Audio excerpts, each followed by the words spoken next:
Bonjour. Je suis ravi de vous retrouver sur ma chaîne pour un nouveau tutoriel. Aujourd'hui, nous allons nous attaquer à un nouveau projet. N'oublie pas de laisser un like, un commentaire et de t'abonner si ce n'est pas encore fait. Et si tu as un projet que tu aimerais que je fasse, que ce soit en SolidWorks, Arduino et autres, je te laisse me dire ça en commentaire. Si tout ça est fait, commençons la vidéo. Merci Albert. Bonjour. La dernière fois nous avons utilisé Arduino pour allumer une LED. Aujourd'hui, nous allons l'utiliser pour faire fonctionner un servomoteur. Un servomoteur est un dispositif mécanique qui combine un moteur et un système de contrôle de position.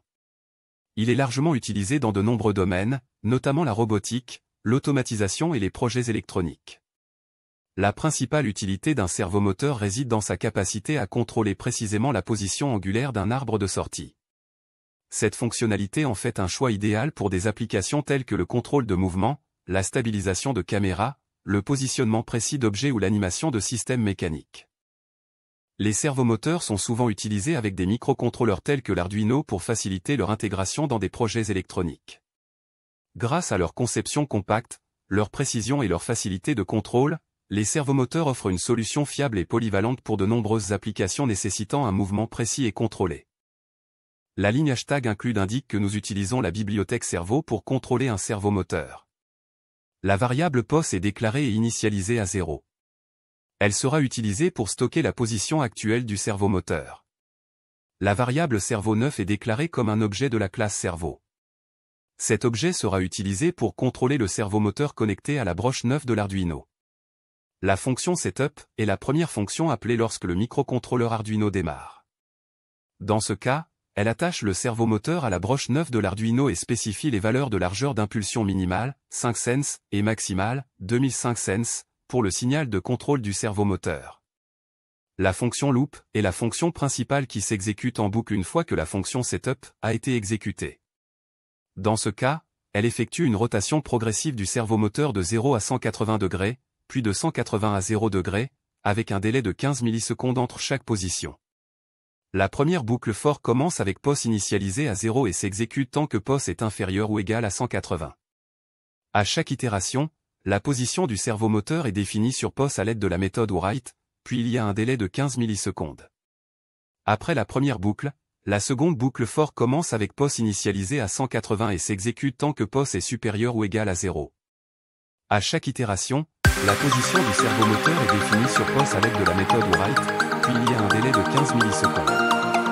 Ce processus de rotation progressive du servomoteur de 0 à 180 degrés, puis de 180 à 0 degrés, se répète indéfiniment tant que l'Arduino est alimenté. Le délai de 15 millisecondes entre chaque position permet d'obtenir un mouvement fluide et contrôlé du servomoteur. C'est compris? Super, passons à la réalisation sur Tinkercad.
N'hésitez pas à poser vos questions en commentaire si vous en avez. Et n'oubliez pas de vous abonner à ma chaîne pour plus de projets intéressants. Ensemble, nous allons passer de rien à bien.